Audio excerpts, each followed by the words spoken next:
right, we're continuing Unit 3 review. I'm going to call this Part 3. We're on page 101, and we're starting with problem 51. Okay, third period? Aye. All right, here we go. All right, here we go. We are continuing to find the inverse functions. We're continuing to find inverse functions, and we're continuing the same process we've been using. So we're going to first take our f of x and change it to y equals the cube root, in this case, of x minus 1. Our next step in this process is to do the big switch. And so we'll switch out the x and the y. So we have x equals the cube root of y minus 1. The next part is optional, but I really like it. I flip-flop these, and I'll write it as the cube root of y minus 1 equals x. I'm going to continue over here so we can see better. And then I'm going to solve for y. So, to get rid of the cube root, I would do what? Cube. Cube it. All right, so I'm going to cube this side, I'm going to cube this side. That gets rid of my cube root. Do I put a plus or minus? No, I didn't draw a square root in or anything, any root in, I just cubed it. All right, so now I have y minus 1 equals x cubed. Y minus 1 equals x cubed. All right, the next thing I'm going to do is I'm going to do what with the 1?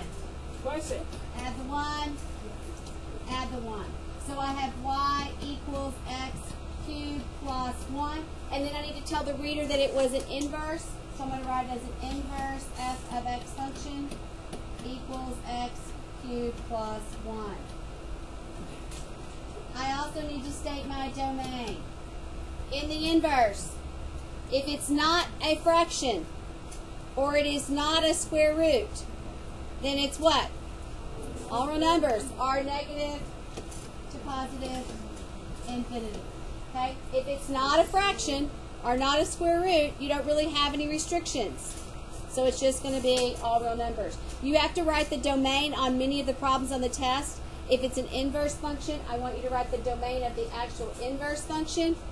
And even if there is no restriction, then all you're going to tell me is just like here, negative to positive infinity. If there is a fraction or a square root, you'll have more to that. All right, let's move on to problem 53.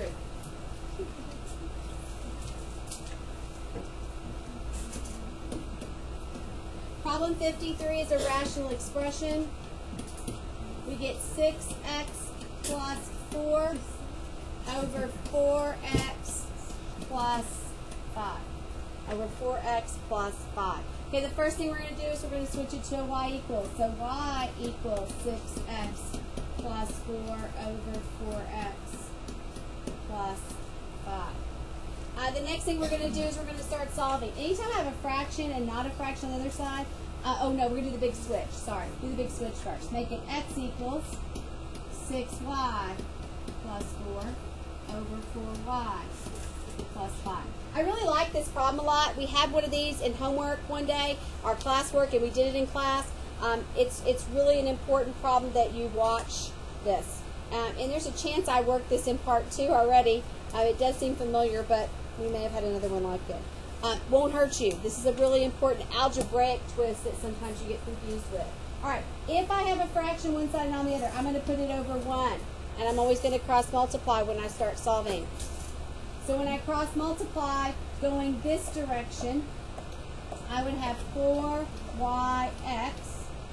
and I'd have x times 5, so plus 5x equals. When I go the other way, I have 1 times all of this, so I have 6y plus 4. Thank you, Stephen. All right. So the next thing I want to do is I want to solve for y. And the first thing I get confused about is I go, oh, there's 2 y's. That's a problem.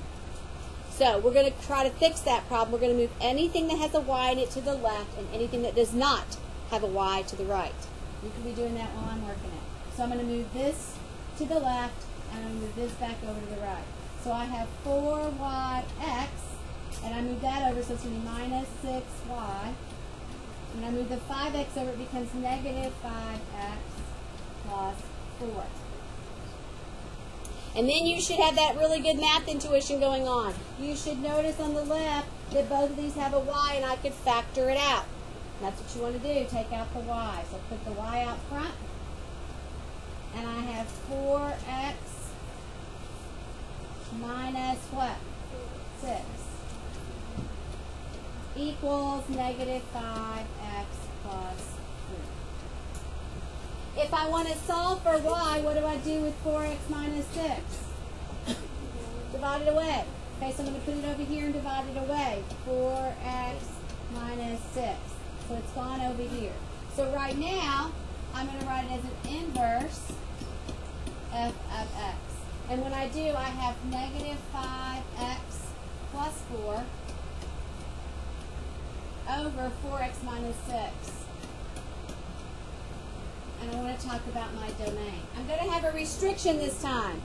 You're going to have to be a little more creative this time. Restriction happens in the domain, in the bottom of our fraction. The bottom of our fraction cannot be 0. If you don't know immediately what it is, you go to the side of your paper and you go, okay, 4x minus 6, what makes it 0? Because I want to say x cannot be whatever makes it 0. So I move the 6 over, I get 4x equals positive 6. I divide by 4 and I reduce, x is 3 halves. So x cannot be 3 halves, or I would create a 0 in my denominator. That's a problem. Hopefully, if you haven't done this already, you're writing it down. This is part of your review. That would be your answer. The bear counts. Already got it. Okay, we're going to switch now to page, or to number 76. We're going to switch now to 76. Okay, actually we're going to do 75, not 76. 75 and 77. We're going to use the given information. This is given to us right here. This information here at the top is given information. So that's given to us already. And we're going to find this particular information. They want us to find the inverse of G of the inverse of F. When you see something like this, please make sure you realize you're really golfing, you're really doing G of F of X. Except instead of using the original two functions, you want these to be inverse functions. So the easiest thing to do is to go ahead and find the inverses of these two functions first. So I'm going to find the inverse f of x, and I'm going to find the inverse of g of x. And once I do, I'm going to do fog and golf just like I would normally do it, but with the new functions. So let's go ahead and do the first one. I'm going to come over here and I'll do this in red. That'll make it easier to see. Alright, so I'm going to find the inverse over here of f of x. So I'd make that y equals x plus 4. Do the big switch. X equals y plus 4. And I would subtract 4, correct? And that would give me y equals x minus 4. Y equals x minus 4. I kind of shortcutted that a little bit. So the inverse function is x minus 4. That's the inverse function for f of x. Now I want to find the inverse function for g of x. So I'd write it as y equals 2x minus 5. Do the big switch. X equals 2y minus 5. Then I would switch them and make it 2y minus 5 equals x. Alright, here we go. So, then I'm going to add the 5 over and divide everything by 2. I'm going to do that one step because I'm running out of room. You can do that. So I would have y equals, I would have x plus 5, and then I would have divided it all by 2. So my inverse of g of x is x plus 5 all over 2. So now I have my two inverse functions. So I really want to just do g of f of x. I want to take f of x and plug it in for the x in the g function. There's several ways you can set that up. I believe you'll see online, if you look at the hard copy, they set that up a little bit differently. However, it helps you. So I'm going to take whatever f of x the inverse is, which is this information, and I'm plugging in for the x and g. So I'm going to plug it in for right there. So in that top spot for x, right here, I'm going to write x minus 4. And then I still have plus 5 at the top, all over 2. Everybody okay? So 4 minus 5, negative 4 and a positive 5 is positive 1. So I have x plus 1 over 2. X plus 1 over 2. That is my final answer. Do I have any? I have a fraction. Do I have a restriction? I don't, because there's a constant number. There's no way. There's no x. There's no variable down here to make it 0. It's always going to be 2. So you don't have anything. So if I ask you for a domain, you could just tell me negative to positive infinity, because even though it's a fraction, there's nothing to make it 0. Okay. One more, and then we are done with this section. All right, so we're going to go to 77. If you understand all of these, you're going to be in really good shape. This is a one I really, really, really like the way this one sets up. Like a lot. Like a Go Bearcat, a lot. F of G, and then I have a little inverse sign on the outside. So I look at F of G. There is no inverses on those. I want to just use the regular original functions. To remind ourselves what those are. F of x originally was x plus 4. G of x originally was 2x minus 5. So really I'm going to ignore this inverse sign until I finish fogging. So I'm going to go F of G of x. So I'm going to write it as F of G of x. And I'm using the original functions. So I'm going to take the G function and plug it into the F function. So I'm basically taking all of this information and plugging it into that x.